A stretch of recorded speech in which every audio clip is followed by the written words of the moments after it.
Our next guest is a fashion designer coming to Let's Chop It Up, and I'm so proud to bring in. He's a fashion designer who focuses on leather. Everybody, welcome to the Let's Chop It Up family. And show us video. Show us the video. Oh, sorry, the video. Let's do it.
With no further ado, I'm feeling that.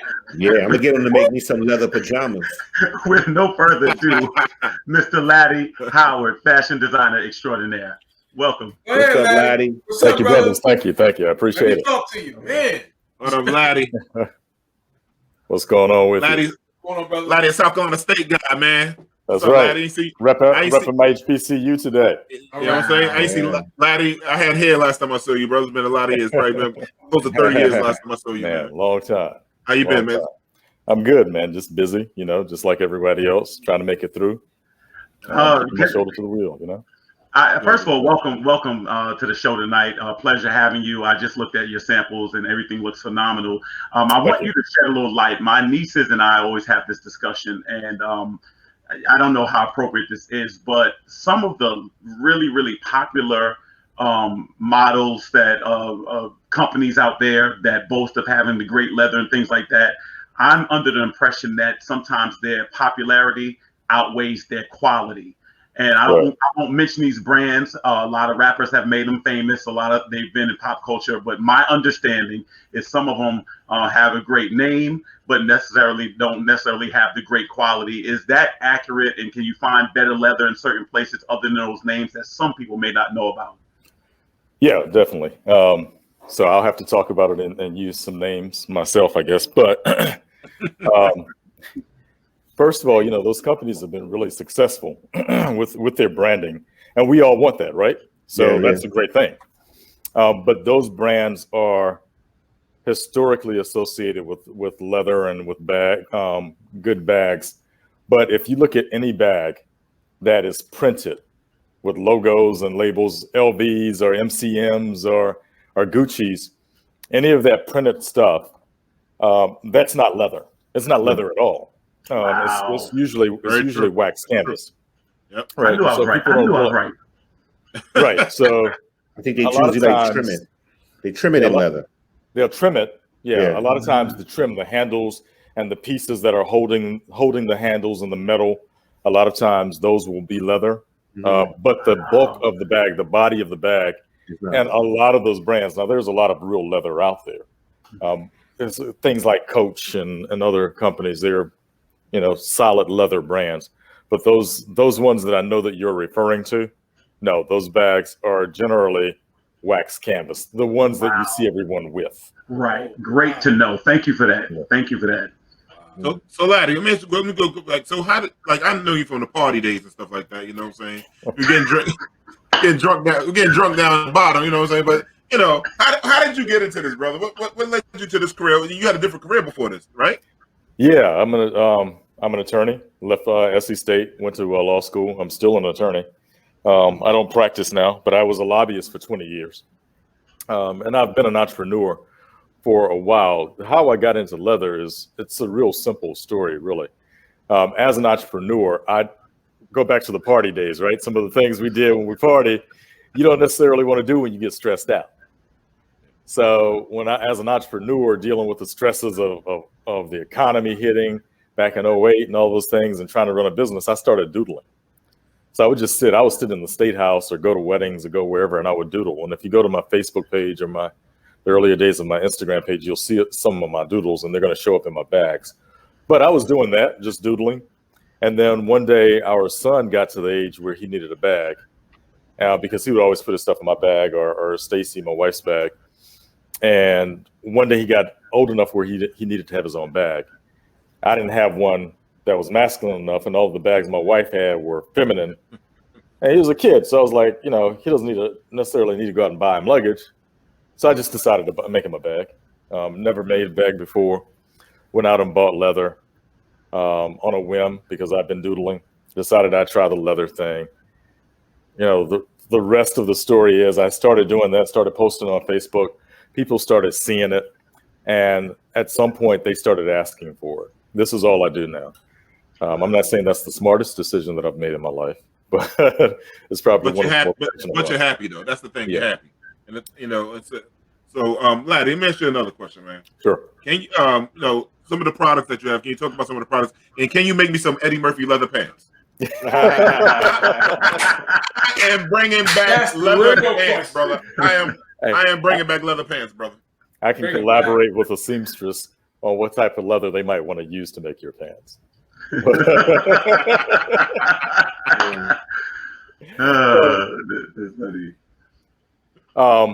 So pieces of my collection.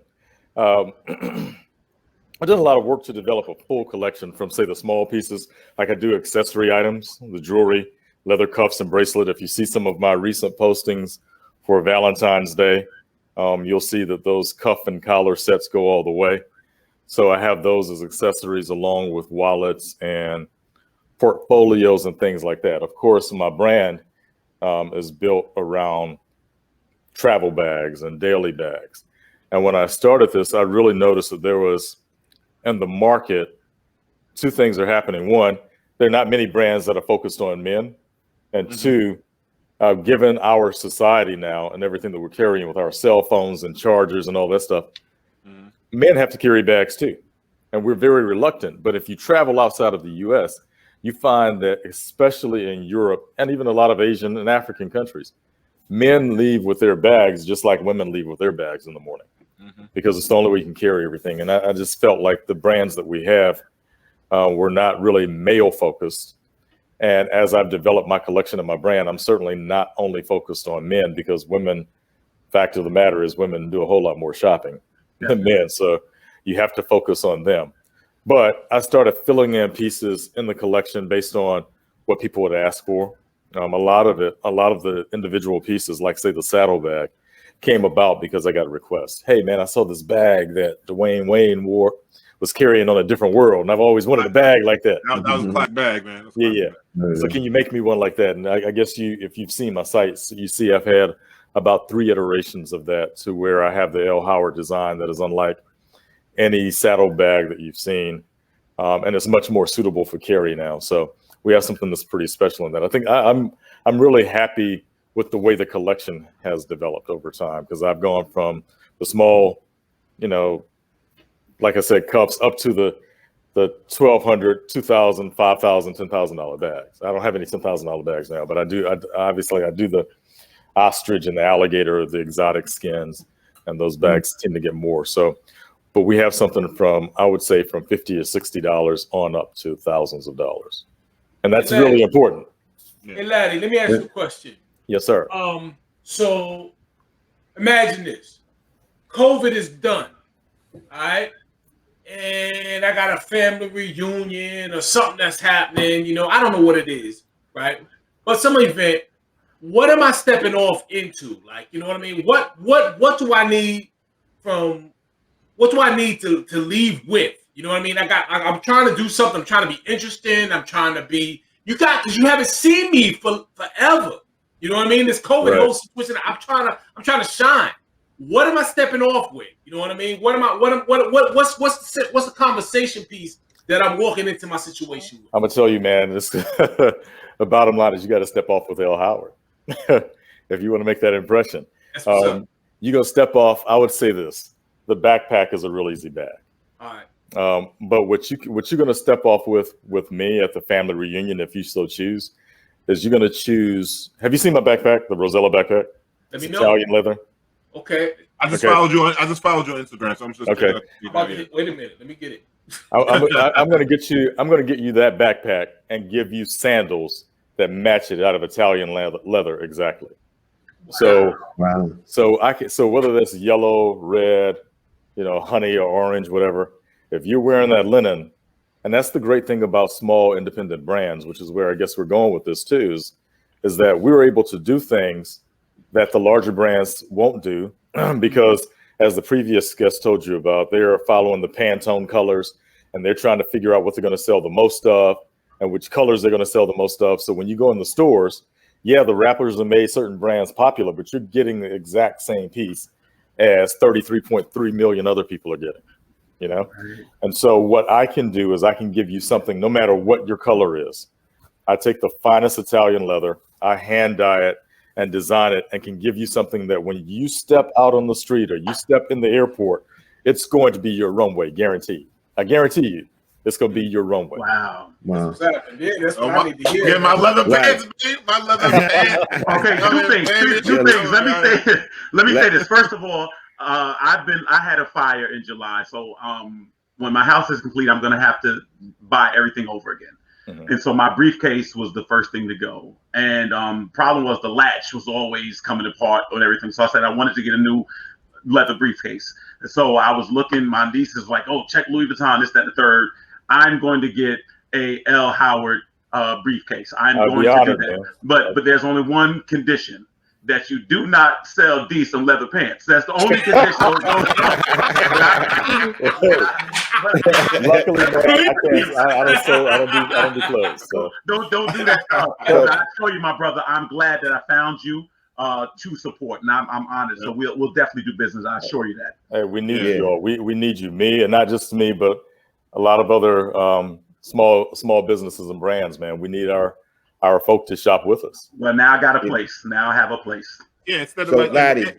Go ahead, Rod. Yeah, Laddie, I want to ask you a question. Well, first of all, I know D wants leather pants, but I want leather pajamas. So you can't help me with that, right? Hold on. I'm going to get you and D together, and I'm going to get you with my same consultant on your outerwear. We will work it out for you, brother. I want pink piping around that collar. Can you do that? I can do that. All right. I can do that. But Laddie, on a serious note, I want to ask you a question. With your bags and stuff, what makes your bags distinctive and unique? What makes your bag stand out from everybody else? Okay, that's a very good question. I think the first thing, basic thing, is that when you look at it starts with the design, right? Okay. So you have your own designs, and the difference between what I do and what a lot of people do, not to disparage anyone, but I actually design and make every single piece. So, and it's a huge standard. I mean, I'm surprised at the number of pieces that I'm able to produce, that I'm able to make, but I actually design and make them. So I'm not drawing stuff and sending it to somewhere and getting it back and putting my name on it. Mm-hmm. I make them right here in my studio. So that's the first thing. It is the actual custom piece. It's kind of like the Hermes of. So it's unique. It's unique. It's very unique. Okay, I got you. The other thing is the choice of leather, and I guess one of the primary things that distinguishes me when it comes to veg tan and making these pieces is I actually hand dye. I do a lot of my hand dyeing, and these patinas are ombre finishes that are unlike other bags that you see. So I take a unique design and then mix it with Italian leather, the top quality Italian leathers, and give you a piece. And you have to look at my site to kind of see. But if you just look at my Rosella backpacks or look at some of my saddle bags, even if you look at my cuffs and collars, look at just the leather where you see all of those vibrant colors. Purple, for instance. When have you ever seen a purple bag that didn't look cheap? Yeah. In the certain colors, reds, purples, colors, green. You've never really gone into a store and seen any bag in those colors that you go, oh, wow, that's a quality leather bag. It might be a color and you like the color, but what I give you is I'll give you jade green in a leather bag, and you'll go anywhere and they'll go, wow, that's a beautiful, high quality leather bag, because you will think it came from a green cow. Yeah, I'll give you a bag, and when you walk in, people will go, wow, there are red cows out there. So Laddie, one last question. One thing I need you to do, man. You know, I say you make things for Valentine's Day, but can you make something for February 15th, which is Side Chick Day? You gotta make something Side Chick Day, February 15th, Side Chick Day. You gotta have Side Chick Day bags, man. And you'll sell out. Make them a little bit more affordable. You know what I'm saying? So for because they Side Chick. They Side Chick Day. You know what I'm saying? So Laddie, how come you? Go ahead. What you want to say, Laddie? I was just gonna say I think we have a full range of things, man, that everybody would be very, very satisfied with. So whoever you are buying for, I'm certain that we can still do it. Okay? Give them what they want. Give them what they want. Give them what they need. But Laddie, listen, I appreciate you as an entrepreneur. I appreciate you as a designer, and I tell people, please don't try to shortchange them, right? So don't change my boy Laddie. And Laddie, tell people where they can find you at, man. So if you're on IG, you can find me at L.Howard Leather. It's under my name there. Our website, I think, is also listed. L.Howard is www.lhowardleather.com. And on Facebook, you can go to L.Howard Artistry and Leather. Excellent. So, Laddie, thank you, man, so much for coming on, man. Thank you. Appreciate it. Yeah, thank you, brother. What you going to do? I think we've already got customers and all of us right here, man. Really appreciate you, brother. No question. 100%.